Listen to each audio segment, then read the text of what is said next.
당신의 마지막 모험은 언제였는가? 그토록 기다렸던 모험의 기회가 온다. 집 블랙 프라이데이 10월부터 11월까지 최대 20% 할인. 놓쳐선 안 될 기회를 잡아라. Black Fridays Jeep.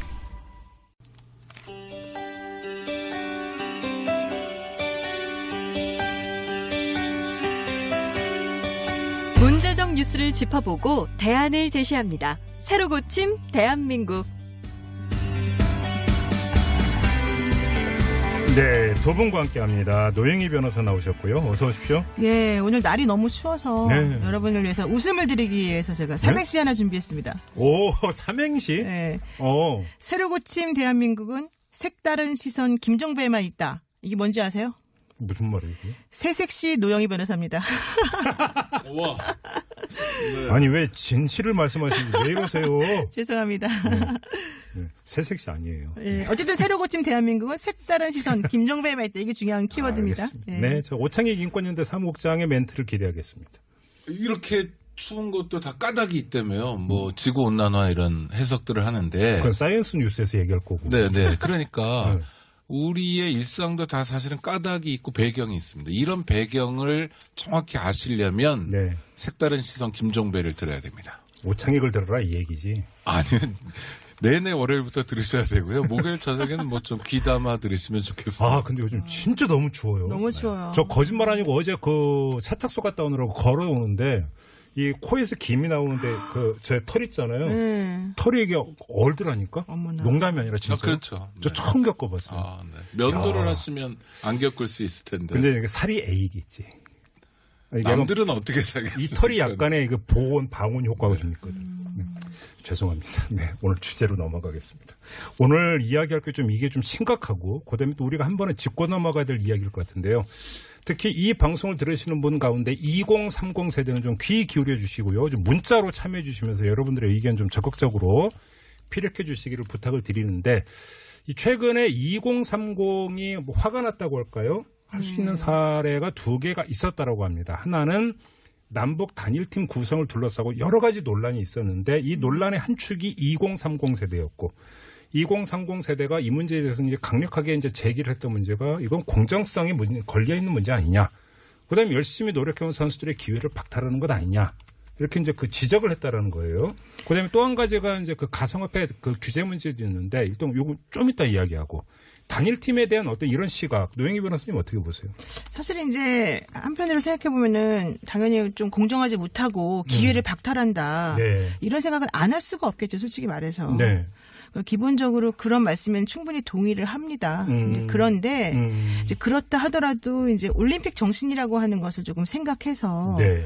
좀 보면 어떨까. 이게 이제 올림픽이라고 하는 게 기본적으로는 그 전쟁이든 뭐 분쟁이든 간에 일단 예. 스포츠 정신이라고 하는 것을 먼저 좀 내세워서 서로 화합해보는 네. 그런 시간을 가지고 조금 일단은 좀 우리 서로 그만 싸우자 이런 정신이잖아요. 네네. 그게 바로 현재 우리가 한 달 전까지만 해도 사실은 남한하고 북한 간의 대립이 사실은 상당히 심했고 또 이 미국하고 또 북한 간의 관계도 매우 안 좋았었잖아요. 네네. 핵을 전제로 얘기를 그렇죠, 하면서. 그렇죠. 근데 1월 달 되면서부터 사실은 이 분위기가 매우 바뀌었고 사실은 상당히 고무적인 양상을 보이고 있단 말이죠. 네. 그렇다면 우리가 남북 아이스하키 단일팀 구성함으로 인해서 물론 우리들이 솔직히 말해서 박탈되는 여러 가지 안 좋은 점이 있을 수 있겠지만 이제 그거보다는 조금 큰 차원에서 이걸 보면서 좀 생각해 보는 게 어떨까 생각합니다. 알겠습니다. 오창희 국장께도 똑같은 질문을 드리겠습니다. 네. 어떻게 생각하세요?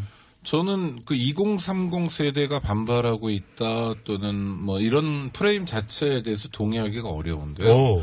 그 뭐 누가 조사한 것도 아니고. 그러니까 오늘도 그래요. 오늘 뉴스가 이제 문재인 대통령이 취임 이후 최초로 50%대로 지지율이 떨어졌다. 네. 리얼미터 조사 결과. 네. 얼마인가 했더니 뭐 59.8%라고 그래요. 네. 0.2% 차이인데 모든 언론이 똑같은 얘기를 합니다. 두 가지다. 하나는 단일팀 구성 논란이고 하나는 가상화폐에 대한 적절하지 못한 대응이다. 네네. 정말 그 민의가 그 두 가지로만 반영이 됐을까? 좀 추워서 떨어진 것도 있을 수 있고 또 야당이 좀 잘해서 올라간 상대적인 거지 않습니까? 네. 뭐 이런 것도 있을 수 있고 하여튼 여러 가지가 이렇게 종합적으로 분석되는 게 아니라 한국 사회는 굉장히 단순한 프레임으로 사물을 가두려는 경향이 있는 것 같아요. 저는 언론이 이런 걸 좀 증폭시키는 것 그러니까 같고. 아무튼 지금 오 국장님의 말씀 2030이 여기에 대해서 강력한 비판의식을 가지고 있다라는 그게 사실인지에 대해서 의문을 가져봅니다. 근데 뭐 예를 들어서 이제 물론 언론이 이것을 이제 뻥튀기 했을 수도 있겠죠. 네. 하지만 예를 들어서 이제 젊은 층이 이제 많이 모이는 커뮤니티라든지 네. 이런 데에서 이제 이런 현상이 두드러지게 나타나니까 이야기하는 것 아니겠습니까? 아니 그러니까 그런 것을 세밀하게 들여다보고 2030 세대의 반발이다라고 이야기하는 어떤 근거를 가지고 하는 것이 아니라 네. 뭐 언론 증폭한 측면도 있지만 그렇게 그냥 간주하는 쉽게 생각하는 측면이 있는 것 같아서 왜냐하면 세대론이라는 게 그렇게 원인이 있다라고 생각하면 굉장히 사물을 들여다보기 편해요. 네. 그럼 뭐 그러면 답도 굉장히 편하게 나온다는 거죠. 그거 말고 이면도 있다는 거예요. 네. 그러니까 단일팀에 대해서 2030 세대라고 해서 한결같이 어떤 획일화된 어떤 생각을 갖고 있는 건 아닌데. 근데 뭐 예를 들어서 죄송합니다만 네. 청와대 관계자 같은 경우도 이 공정성 문제에 대해 2030 세대가 중심으로 공정성 문제를 제기하는 거에 대해서는 우리도 이제 그걸 보겠다. 인정한다. 그러니까 뭐 이런 이야기가 멘트까지 나왔으니까. 아니 청와대 관계자가 저는 이상한 거예요. 누군지 모르겠는데 핵심 관계자인데 일단 자 올림픽에서 단일팀을 구성하는 문제까지도 청와대 핵심 관계자가 다 발언해야 되는지 의문이에요. 담당 부서 있잖아요. 문화체육관광부가 있고 그다음에 올림픽 조직위원회도 있고 하니까 좀 오늘의 본 주제는 좀 벗어났고요. 아니 그래서 저는 그 공정성에 대해서 2030 세대가 문제 제기를 했다라는 걸 몰랐다는 것 자체도 무책임하고 무성의하다라는 거고 또 하나는 이렇게 막 아랫사람 내려다보듯이 하는 것 같아요. 우리가 옳았지만 네. 옳았다고 해서 쭉 가는 건 아니다. 뭐 이런 식의 사고방식을 청와대 일부가 하는 것 아닌가. 그래서 저는 하나의 사안을 굉장히 단선적으로 파악했을 때 단선적인 해결책이나 답밖에 나오지 않기 때문에 오늘 이거 그건 문제가 아니다. 논의하지 네. 말까요? 아닙니다. 그러나 저는 단일팀 문제나 할 얘기는 많습니다. 하고 싶은 얘기도 많고. 네네. 그걸 좀 말씀해 주세요. 아니 그러니까 단일팀은요. 일단 꼭 젊은 세대만은 아니겠지만 시민들 일반이 북한에 대해서 피로감을 갖고 있어요. 그러니까 이성적으로 생각하면 맞아요. 네. 아, 뭐, 북한이 오고, 뭐, 여기서 뭐 핵실험하고 이런 것보다는 훨씬 더 좋고, 그 다음에 지금 평창올림픽 앞두고 거의 30개국 이상의 정상들이 모인다. 이거는 사실 우리가 G20이나 APEC 때와 달리 네. 우리가 독자적으로 하는 메가 이벤트에 그렇게 오는 거니까 축복이고, 네. 정말 역사적인 순간일 수도 있는데, 네. 그건 이성인데, 감성적으로는 약간 그렇다는 거예요. 그건 저는 북한이라는 특별한 존재 때문에 그래요. 북한은 이렇게 왕조국가고 또 뭐 종교국가고 이런 거죠. 네, 네. 그다음 그동안 핵실험하면서 굉장히 못되게 굴었는데 갑자기 김정은이 신년사 발표하면서 약간 미소팀 우리가 다 받아줘야 되느냐라는 네. 북한 자체에 대한 불신에서 좀 비롯된 게 아닌가 싶습니다. 자, 이제 여기서 이제 또 하나의 이야기가 있습니다. 가상화폐 그러니까 거래에 대한 규제 문제까지도 같이 이야기되는데 그럼 이것까지 이야기하고 우리가 한번 그 주제에 대해서 우리 애청자 여러분하고도 좀 이제 그 이야기를 좀 공유를 했으면 좋겠는데 일각에서는 어떻게 이야기를 하고 있고 또 어떤 보도가 나오고 있냐면 가상화폐 거래에 대한 어떤 규제에 대해서 2030이 특히 강하게 반발하고 있고 특히 강하게 반발하는 이유가 우리는 흑수저인데 흑수저 입장에서 그나마의 어떤 기회인데 왜 이걸 틀어막느냐라고 하는 반발이 깔려 있다라고는 분석이 있습니다. 이건 오창국 장 어떻게 생각하세요? 아니, 저는 2030만이 아니라 4050도 그런 반발이 있다는 거죠. 정부가 네. 어떤 정책을 발표하거나 이 뭐 비트코인 문제만이 아니라 블록체인을 기반으로 한 여러 가지 네. 이 신기술이 사실은 지금 뭐 어마어마한 규모로 커지고 있고 그거 네. 다 우리가 확인하고 있는 거 아닙니까? 그런데 너무 단선적으로 법무부 장관이 발표하고 곧이어서 정부 다른 부처는 다른 목소리를 내고 청와대도 다른 목소리를 내고 이건 정부가 혼선을 자초한 거죠. 예, 예. 그래서 이게 뭐냐라는 불만이 당연히 있는 거고 가상화폐가 또 저는 장점 중에 하나가 네. 꼭 젊은 사람만은 아닌데 좀 소득이 적은 사람도 참여할 수 있는 게 소액 으로도 얼마든지 가능하잖아요. 그러니까 조금 샀다 팔고 이게 또 굉장히 간편하고 네. 그래서 저는 그걸 단선적으로 바라보고 또 혼란을 빚었던 정부 책임이다. 네. 아무튼 이 반발이 정확히 현실적으로 존재하는 거고 나타나고 있다면 그 반발의 핵심적인 이유 내지 심리는 공정한 기회의 보장이 이루어지지 않고 있다라고 하는 거에 대한 반발 이렇게 정리해도 될까요, 노영희 그렇죠. 변호사님? 저는 사실 이제 우리 오 국장님께서는 이게 뭐 정말 있는 현상이냐부터 말씀을 해주셨지만 네. 저는 그거는 어느 정도 있는 그런 불만 내지는 있는 외침이다 이렇게 보고 있습니다. 예. 그 실질적으로 저 같은 경우도 사실 기성세대인데 네. 제가 그 20대 때 혹은 대학교 졸업하고 한참 그 꿈을 먹고 살 때 하고 지금의 20대나 30대들이 사는 환경이 너무 달라요. 예. 그리고 이게 그러면은 좀 희망을 보고 좀 지금은 힘들어도 나중에 노력하면 될 수 있을까? 이런 생각을 해보면 또 사실 그게 아니라는 거거든요. 예. 그 얘기는 무슨 얘기냐면은 그만큼 자력으로 내 스스로의 노력으로 다른 모든 것들이 공정하게 나에게 똑같은 기회를 제공하면서 내가 무언가를 할 수 있다라고 하는 희망이나 꿈 같은 것들이 사실은 네. 우리가 가지기에 너무 사치스러운 것으로 되어버렸다는 현실. 이 현실 때문에 사실은 지금 이제 뭐 꼭 2030인지는 모르겠지만 어쨌든 네. 그분들이 주장하는 그런 내용이 어느 정도 설득력이 있다라고 보기 때문에 자, 예. 저는 그게 바로 본질이라고 봅니다. 오늘 뭐 이 토크의 이제 주제가 이제 얼추 나온 것 같은데요. 자, 이 현상에 대한 우리 애청자 여러분들의 의견, 특히 그 젊은 청년층의 의견이 그러니까 저는 그렇죠. 참 많이 궁금한데요. 50원의 유료 문자입니다. 우물정 0951, 우물정 0951로 보내주시면 같이 좀 이야기를 좀 나눴으면 좋겠는데요. 안녕하세요. 오창익입니다. 인권연대는 정부나 기업의 지원을 사양하고 오로지 시민의 참여로만 운영하는 100% 순도의 민간 인권단체입니다. 1999년 창립 이래 한눈 팔지 않고 오로지 인권운동에만 매진해왔습니다. 인권연대 회원으로 참여해주세요. 인권연대 회원이 늘어나면 그만큼 인권연대의 활동도 풍부해지고 활발해집니다. 인권연대 회원 가입은 인권연대 홈페이지를 참고해주세요. 감사합니다. 근데 한편에서는 이런 이야기를 합니다. 좋은데 민족의 문제가 있고 평화의 문제가 있는 것이 그렇죠. 아니냐. 단일팀을 두고 네. 또 다른 가치를 이야기를 하고 있어요. 그렇죠. 이것도 그냥 허투루 흘려넘길 수 있는 이야기는 아니고. 그럼요. 그다음에 가상화폐 거래 규제에 대해서도 투기성이 있으니까 규제를 하는 것은 어쩌면 정부의 책무 아니냐라고 네. 하는 또 일면적 타당성을 갖고 있는 주장도 있어요. 그러니까 그 중학교 급훈 같은데 그런 게 많은데 네. 머리는 차갑게 가슴은 뜨겁게. 그러니까 사실은 이성의 영역이에요. 네. 맞아요. 북한이 와야 되죠. 그래서 아니 북한이 만약 심술 부리고 그랬으면 평창올림픽이 뭐가 됩니까? 그리고 유럽이나 미주 쪽 사람들은 위험해서 못 가겠다. 네. 뭐 이런 얘기도 실제로 많이 나왔던 거고요. 네. 선수단 파견 안 한다 그러면 그렇게 오랫동안 준비했던 게 정말 엉망이 되잖아요. 그런 면에서 북한의 존재가 굉장히 기묘하고 네. 또 함께 화해 협력으로 나가야 됩니다. 경제적으로도 보고 그래요. 그건 이제 머리예요. 근데 가슴은 좀 싫은 거예요. 아까 말씀드린 것처럼 여태까지 해왔던 행태도 싫고 네. 그다음에 단일팀 같은 경우도 좀 급조된 감이 있습니다. 네. 그러니까 그 머리로는 이해하는데 가슴으로는 동의가 잘 안 되는 거예요. 가슴은 안 뜨거워지고 있어요. 네. 그런데 만약 세대로 본다면 기성세대가 이건 옳으니까 이렇게 네. 가야 되지 않니 하면 방송 용어로 적합할지 모르지만 좀 짜증이 나는 상태가 되는 거죠. 그러니까 이른바 꼰대 이야기한다. 그렇죠. 이렇게 반응한다는 네, 그렇죠. 거죠. 네. 예. 근데 이제 사실 그 단일팀 문제는 제가 한마디 꼭 드리고 싶은 얘기가 있는데 네.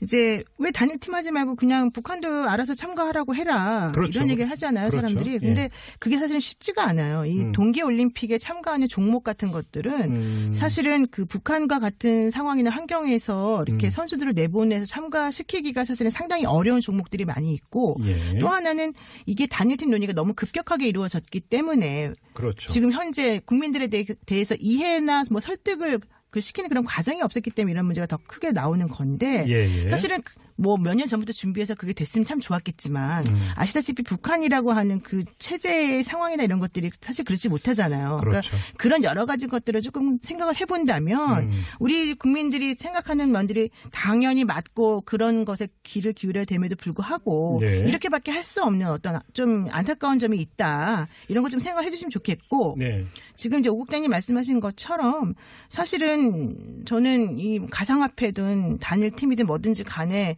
기회가 사라져간다.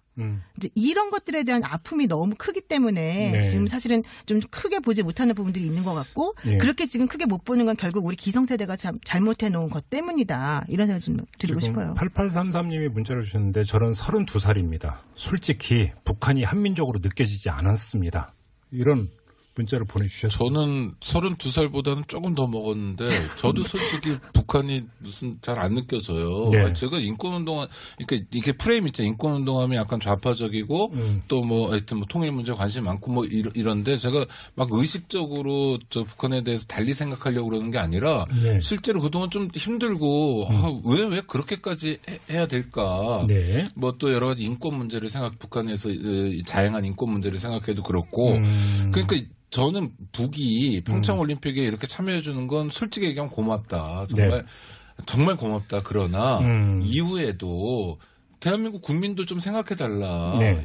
아니 뭐 좀 일관된 어떤 모습도 있어야 되고 물론 북핵 관련해서 어떻게 보면 일관성도 있다고 얘기할 수 있습니다만 예. 대한민국 국민 입장에서 보면 그 앞서 말씀드린 피로감이 있다는 것도 북 당국이 좀 인식했으면 좋겠어요. 자, 여기서 제가 두 개로 나눠서 이제 그 질문을 드리겠는데 하나는 정도의 문제가 있고 하나는 근본의 문제가 있는데 정도의 문제부터 그러니까 질문을 드리겠습니다. 일각에서는 이거를 기성세대와 젊은 세대 간의 어떤 그 가치관의 어떤 대립 이런 걸로 볼 게 아니다. 그렇죠. 정도의 문제다. 예를 들어서 젊은 세대라고 해서 어떤 뭐 그 평창을 통한 화합, 평화 왜 반대를 하겠느냐 그게 아니라 정도의 문제가 남북한이 화합하는 모습을 보여주는 게 예를 들어서 개막식 공동 입장이라든지 이런 걸 가지고도 얼마든지 구현할 수 있는데 꼭 단일팀까지 가야 되는 거냐.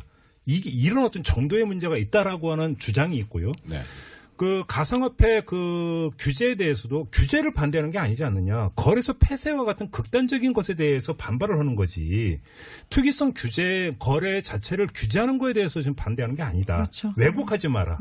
이렇게 주장하는 사람도 있습니다. 이런 시각은 어떻게 보세요? 그렇죠. 사실은 이제 이게 너무 지나치게 이제 극단화시켜서 사람들에게 얘기가 네. 되어지는 부분들이 분명히 있고 예. 또 뭐 2030, 뭐 5060 이렇게 서로 꼭 나누어서 뭔가 서로 싸우는 것처럼 사실 얘기할 필요가 전혀 없어요. 예. 이제 그런데 네.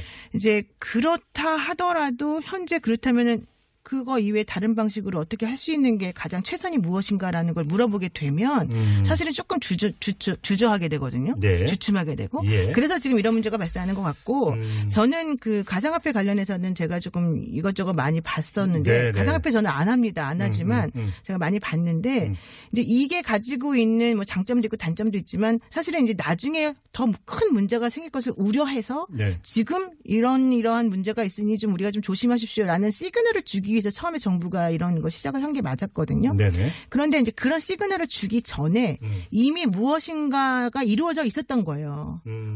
그 사람들이 잘 모르는 상황에서. 네. 근데 그것들을 실현하기 위해서 이제 뒤늦게 들어가는 사람들의 입장에서 보자면 이게 너무 차별적이고 너무 주먹구구식으로 나만 못하게 하는 그런 식으로 생각이 드는 거거든요. 예. 근데 지금 그렇게 볼 것은 사실은 아닌 것이고 이게 사실 아까 말씀하신 것처럼 뭐 돈 소액 투자해가지고 좀 많이 벌 수 있는 기회가 있다라고 한다면 네. 그게 뭐가 문제냐라고 지금 얘기를 하시는 건데 이게 그 법무부에서 이게 주무부처인데 네. 이거를 규제해야 된다고 자꾸 주장하는 이유 중에 하나가 바로 이게 도박하고 비슷한 구조다. 그러니까 구조가. 그리고 이게 사실은 이익이나 이런 걸 얻는 구조 자체가 네.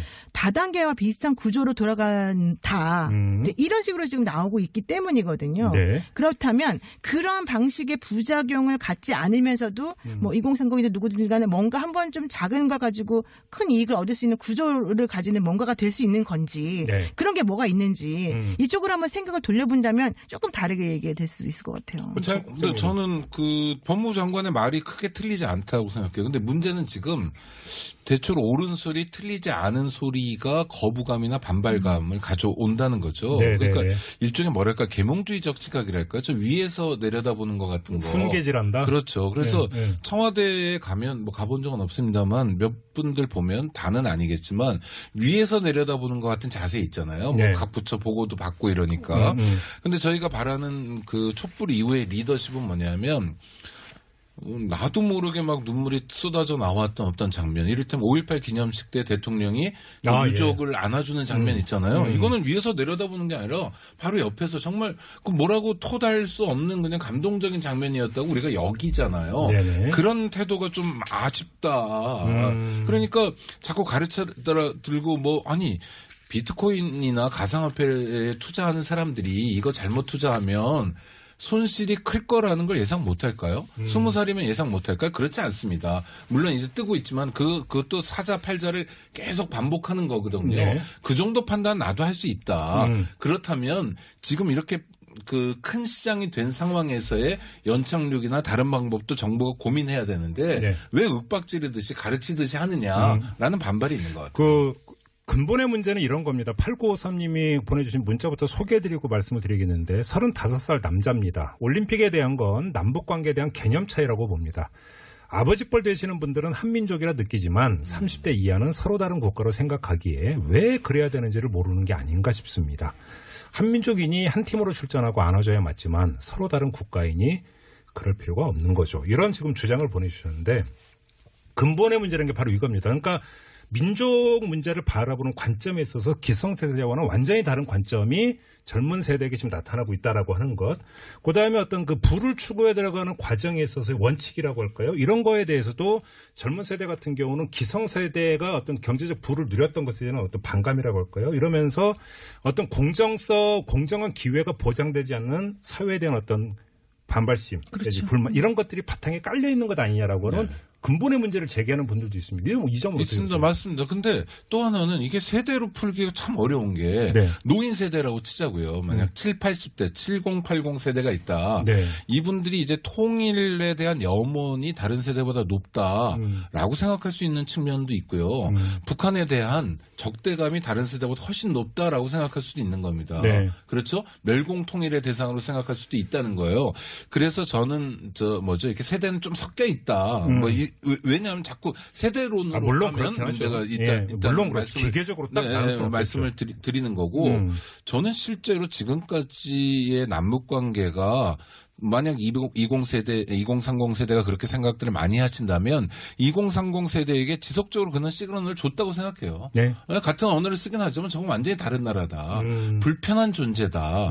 저는 그래서 남도 노력해야 되지만 네. 북도 상당히 많이 노력해야 될 책무가 있다고 생각합니다. 예. 노영희 변호사님 어떤 생각이세요? 사실 이제 통일이나 뭐 북한을 바라보는 시각이나 관점 생각들이 네. 우리 이제 그 어른들, 그러니까 1950년 이전 세대들하고 다른 게 당연하죠. 다를 수밖에 없겠죠. 네. 우린 전쟁을 경험하지 않았고 사실 우리는 북한에 가본 적도 없어요. 네. 그렇기 때문에 지금 그 뭐 어른들이 생각하는 그냥 우리 한민족이니까 당연히 통일해야지 이 명제가 옛날에는 너무 당연한 건데 지금은 정말 그러냐? 네. 지금은 오히려 편한데 이런 생각을 가지는 것이 저는 오히려 더 당연할 수 있다고 봅니다. 네네. 다만 그럼에도 불구하고 실질적으로 우리나라에서는 아직까지 북한을 다른 국가라고 인정하지 않아요. 그러니까 그게 바로 이제 뭐 체제나 법이나 그 제도 이런 것들에 따른 것인데 네. 그리고 우리는 앞으로 지향점은 결국은 한반도는 사실은 그때 당시에 큰 외국들의 그런 싸움 때문에 우리가 이렇게 나눠진 거기 때문에 네네. 우리는 우리가 통일시켜야 된다라는 생각을 기본적으로 가지고 있었던 거거든요. 네. 그러니까 그런 쪽에 대한 이해나 설득이나 공부나 이런 것들이 좀 있지 않은 상태에서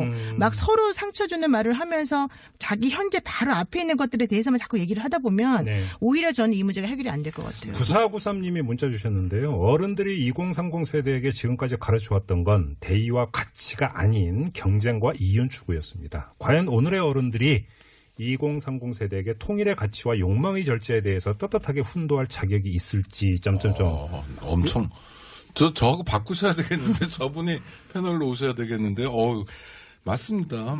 그리고 또 하나는 노 변호사님 말씀을 이어서 하면 네. 북한에 대해서 사실 너무 정략적 접근을 해가지고요. 네네. 그러니까 제가 만약 평창 주민이면 올림픽을 무슨 평양 올림픽 이렇게 하면 굉장히 불쾌할 것. 아니 야당이 잘못했다 이런 거가 아니라. 네네. 그러니까 하나의 사안도 너무 그냥 적대적으로 자꾸 사고를 해가지고 분열을 간극을 키우고 네. 일부 언론이 또 그런 역할도 많이 하고 그래서 뭐냐면 피로감 같은 걸 증폭시키고 있는 것 같아요. 필요 이상으로. 이런 얘기도 있더라고요. 그러니까 민주정부 10년 동안에 남북 교류가 활성화되는 시기에 어떤 가치관이 정립되는 과정을 겪었던 세대가 바라보는 민족의 문제와 그렇죠. 이명박근혜 정부 9년 10년 동안에 남북이 대치하고 대결하는 과정에서 그것을 바라봤던 세대의 어떤 그 민족의 관점이 같을 수 있겠느냐. 그러니까 결국은 이것은 세대의 문제가 아니라 환경의 문제고 결국은 그렇죠. 입력의 문제 아니냐라고 하는 조금 전에 오창익 국장님도 바로 그런 취지로 이제 말씀을 해주신 것 같은데 그리고 예를 들어서 이제 이게 꼭 세대의 문제를 이렇게 단편적으로 나눌 거냐라고 하는 것에 대해서 오창익 국장님께서 아주 강력하게 문제 제기를 해 주셨는데 설령 그런 부분이 있다 하더라도 그것은 세대의 차이가 아니라 환경의 차이 아니냐. 그러니까 갈등이 있어요. 현재 분명히. 네네. 근데 갈등을 부추기는 세력이 또 있는 그렇죠, 거고 그렇죠. 갈등이라고 하는 것이 왜 생겨나게 됐는지 원인을 분석하지 않고 계속 현상에 대해서만 자꾸 얘기하면서 서로 싸워라 이런 그렇죠. 사람들이 많거든요. 그러니까 그러니까요. 저는 그것 때문에 더 문제인 것 같아요. 그러니까 이 모든 거에는 이유가 있고 원인이 있는 법인데 바로 우리가 착목해야 되는 것은 그 결과 현상이 아니라 그 원인인 것 같다. 그렇죠. 오늘은 이거를 뭐 결론 삼고 오창국장님께는 마무리 발언 기회는 못 드리겠습니다. 네. 시간상. 이렇게 마무리를 하고 새로 고침 대한민국은 끝내도록 하겠습니다. 오창익 인권연대 사무국장, 노영희 변호사 두 분과 함께했습니다. 고맙습니다. 고맙습니다. 안녕하세요. 장발장은행의 대표를 맡고 있는 홍세화입니다. 200만 원, 300만 원 벌금을 내지 못해 감옥에 갇히는 분이 매년 4만 명이 넘습니다. 장발장은행은 이분들에게 무이자 무담보로 대출을 해주고 있습니다. 장발장은행을 후원해 주시기 바랍니다. 실로 모든 게 엉망으로 치닫는 듯한 세상입니다마는 스스로 아름다워지는 데에 겸연쩍어 하지 않기를 바랍니다. 고맙습니다.